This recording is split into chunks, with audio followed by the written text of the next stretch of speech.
안녕하세요. 취미로 철학하는 남자입니다. 이번에는 파이드로스 세 번째 시간으로 소크라테스가 이제 한 연설에 대해서 살펴보도록 하겠습니다.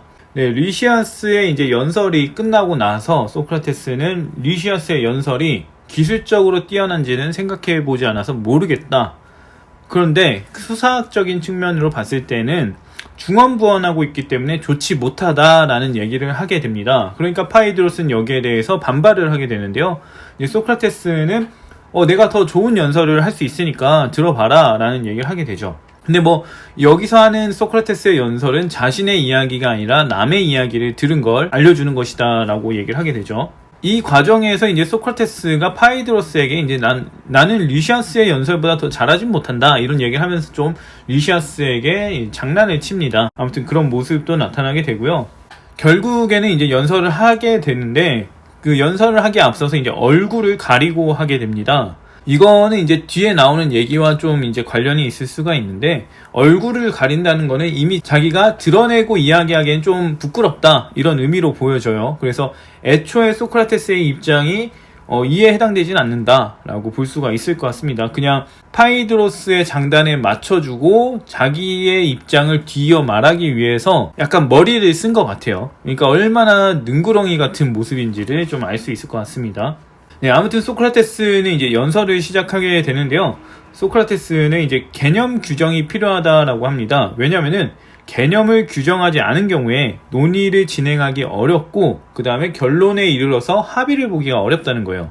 그렇기 때문에 우리는 어떤 것에 대한 얘기를 할 때 개념 규정이 필요하다라고 얘기를 하죠. 그래서 이제 소크라테스는 사랑에 대해서 이제 규정을 하게 되는데요. 사랑이라는 거는 아름다운 것에 대한 욕구라고 합니다. 그런데 이런 아름다운 것에 대한 욕구는 사랑하지 않는 사람들, 일반적인 사람들도 가지고 있다는 거예요. 그래서 사랑이 뭔지에 대해서 좀 더 분명하게 살펴야 된다라고 얘기를 하게 되죠. 그러면서 소크라테스는 이제 사랑에 대해 규정을 해 나가게 되는데, 인간의 행동에 대한 얘기를 먼저 하게 됩니다. 인간의 행동을 보면은 쾌락에 따라 행동을 하거나 아니면은 이성에 따라 행동을 한다, 최선에 따라 행동을 한다 이렇게 얘기를 하게 되는데요. 쾌락에 따라 행동하는 경우는 이제 방종한다 라고 하고요. 이성에 따라 행동하는 경우는 절제한다 라고 얘기를 합니다. 그리고 여기서 이제 소크라테스는 방종에 초점을 맞춰서 이야기를 진행해 나가는데, 방종에도 여러 종류가 있다고 합니다. 왜냐면은 어떤 것에서 쾌락을 요구하느냐에 따라서 방종의 종류가 달라지기 때문인데요. 음식에서 쾌락을 요구하는 경우에는 이제 탐식가, 탐식 이렇게 나아가고요. 술에서 쾌락을 얻으려고 하는 경우에는 이제 애주가 이런 식으로 표현이 되는 것 같습니다. 아무튼 소크라테스는 이렇게 얘기하면서 방종의 대상에 따라 명칭이 달라진다라고 얘기를 하게 되고요. 그러면서 아름다운 것에서 쾌락을 얻으려고 하는 거를 가리켜 에로스라고 합니다. 왜 이렇게 나아가는지는 정확하게는 알기는 어려운데 아무튼 이렇게 정리를 하고 있어요. 그래서 소크라테스는 에로스는 아름다운 것에 대한 방종이고, 연인은 아름다운 것에 대해 방종하는 사람이다 라고 얘기를 합니다. 그러면서 아름다운 것을 통해서 쾌락을 얻으려고 하는 자가 바로 연인이다 라고 얘기를 하는 거죠. 이렇게 연인을 규정하고 나서 소크라테스는 연인의 특징에 대해서 설명을 하게 되는데요. 연인들 같은 경우는 연동에게 세 가지를 요구하게 된다고 합니다. 첫 번째는 뭐냐면 쾌락을 요구하게 된다는 건데요. 왜냐하면 연동은 아름다운 존재이고, 연인은 아름다운 것에서 쾌락을 얻으려고 하기 때문에 연동에게서 쾌락을 얻으려고 한다는 겁니다. 그래서 이거는 당연한 얘기가 되겠죠. 소크라테스의 이제 논리대로라면요. 그 다음으로는 이제 순종을 요구하게 되는데요. 자신의 쾌락을 위해서는 순종적인 사람을 만나는 게 좋죠. 그래서 순종을 요구하게 된다. 그 다음으로는 연동에게 결함을 요구하게 된다라고 하는데요. 왜 결함을 요구하게 되냐면 연동이 결함을 가지면 가질수록 자신이 더 매력적인 사람으로 보여지기 때문인 거예요. 그래서 연동이 결함을 갖길 바란다, 이렇게 얘기를 하게 됩니다. 그 다음으로 소크라테스는 연인이 추구하는 연동의 모습에 대해서 얘기를 하게 되는데요. 연인이 추구하는 연동 같은 경우는 여성적인 연동이라고 합니다. 그래서 힘쓰는 일을 하지 않고요. 그 다음에 땀 흘려 일한 적도 없고, 그 다음에 여성적인 생활 방식에 익숙하면서 그렇기 때문에 화장과 장신구로 치장하는 데 능하다고 합니다. 이런 사람이다 보니까 전쟁이 발생하는 경우에 전혀 도움이 되지 않는다는 얘기를 하게 되죠. 이런 점으로 봤을 때 이런 연인이, 현재 소크라테스가 말하는 연인이 장신구나 관상용 물건 같은 연동을 좋아한다, 이렇게 볼 수가 있는 거죠.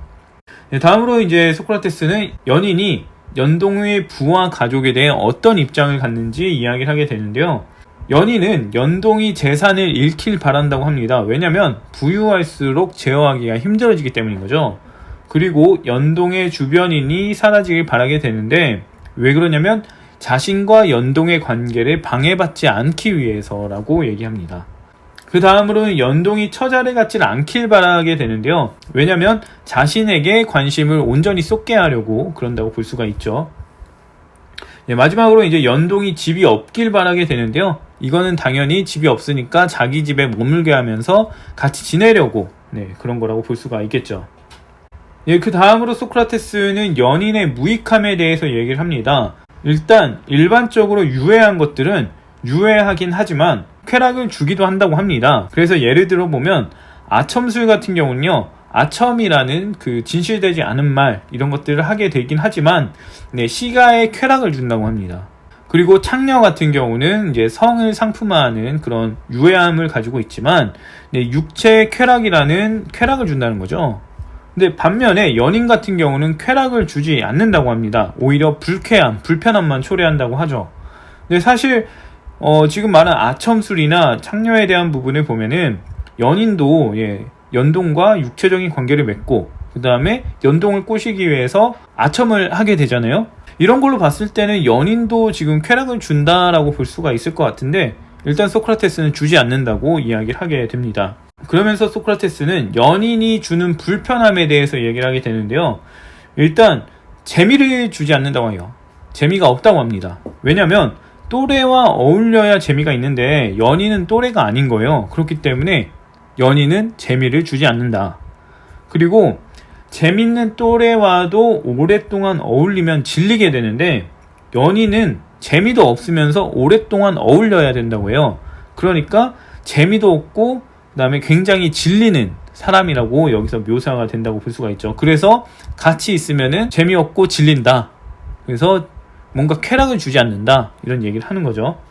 다음으로 연인은 연동에게 행동을 강제하게 되는데요. 연동이 어떤 행동을 하고 어떤 모습을 하고 어떤 걸 하기를 강제한다는 거죠. 이런 것들은 이제 사람으로서 강제를 받게 되면 불편하기 때문에 여기에서도 불편을 느끼게 된다라고 얘기를 하죠. 다음으로는 연인의 외모가 아름답지 않기 때문에 외모만 봐도 불편하다라고 얘기를 합니다. 연인이 지금 나이가 든 상태이기 때문에 외모가 그렇게 좋다고 하긴 좀 어렵죠. 젊은이들과 비교했을 때. 물론 사람마다 다르긴 하지만요. 아무튼 그렇다고 얘기를 하고요. 그 다음으로 연동이 타인하고 교제를 하면은 무슨 교제든 간에 무조건 의심을 한다는 거예요. 그렇기 때문에 연인은 연동에게 불편함을 초래하게 된다라고 얘기를 하고요. 그 다음으로는 이제 연인이 연동을 계속 꼬시려고 좋은 말만 해주다 보니까 진실되지 못한 이야기들, 자기는 그렇게 생각하지 않는데 저 사람은 그냥 마냥 좋다고 하는 그런 이야기를 들어야 하는 거예요. 말도 안 되는 소리를 들어야 하는 상황이 생기는 거죠. 그래서 정신적으로 스트레스 받는다, 불편해진다 라고 이야기를 하는 거고요. 그 다음으로는 연인이 이제 술을 먹고 와서 이제 막 술주정을 늘어놓을 수 있는데 연동은 자기 연인이니까 들어야만 한다. 그래서 불편해진다 라고 얘기를 합니다. 그리고 마지막으로는 이제 연인이 연동에게 호감을 사기 위해서 약속과 맹세를 막 남발을 한다는 거예요. 그런데 이제 연인이 자기 스스로 정신을 차리게 되면 그 약속들이 비이성적이고 말도 안 된다고 느껴서 약속을 지키지 않고 도망치게 된다고 이야기를 하죠. 여기에 대해서 이제 소크라테스는 이게 연동의 과실이다라고 하는데요. 왜냐면은 연인이 사랑에 빠져서 비이성적이라는 사실을 몰랐기 때문에 이런 현상이 생긴다는 거죠. 그러면서 이제 연인에게 호의를 베푸는 거는 해로운 인간에게 호의를 베푸는 것과 같다, 이렇게 얘기를 하게 되고요. 그러면서 비유하기를 연인의 우정은 식욕과도 같은 욕구에 따른 거고, 그래서 연인이 연동을 사랑하는 거는 늑대가 새끼양을 사랑하는 것과 같다라는 얘기를 하면서 소크라테스는 이야기를 마치게 됩니다. 이렇게 연인의 단점, 문제점에 대한 이야기를 하고 나서 연인이 아닌 자의 장점을 말해야 하는데 그런 얘기를 하지 않고 소크라테스는 연설을 마치게 되죠. 왜냐면은 연인에 대해서 신들린 상태로 이야기를 했는데 연인이 아닌 자에 대해서까지 신들린 상태로 말하면 힘들다는 겁니다. 그렇기 때문에 이야기를 하지 않고 연인의 단점을 반대로 갖는 것이 연인 아닌 자의 장점이다. 이렇게 얘기를 하면서 이야기를 마치게 되죠. 네, 이렇게 이제 소크라테스의 연설은 마쳐지게 되는데요. 리시아스의 연설과 비교해보면 소크라테스의 연설은 어느 정도 체계성을 가지고 있습니다. 개념을 규정하고 그 다음에 주제에 맞춰서 정보들을 나열하고 있기 때문에 뭔가 딱딱 정리된 느낌으로써 이제 연설이 진행됐다라고 할 수가 있겠죠. 앞서 리시아스 같은 경우는 생각나는 대로 뒤죽박죽으로 해서 이야기를 했는데 그렇지 않은 소크라테스의 연설이었습니다. 그렇다 보니까 파이드로스는 소크라테스의 연설이 대단하다라는 이야기를 하게 되죠.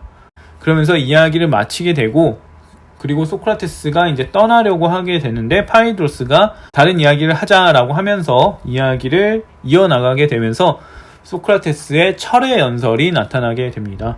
네, 아무튼 이번 소크라테스의 첫 번째 연설은 여기까지고요. 다음에는 소크라테스의 철회 연설에 대해서 살펴보도록 하겠습니다.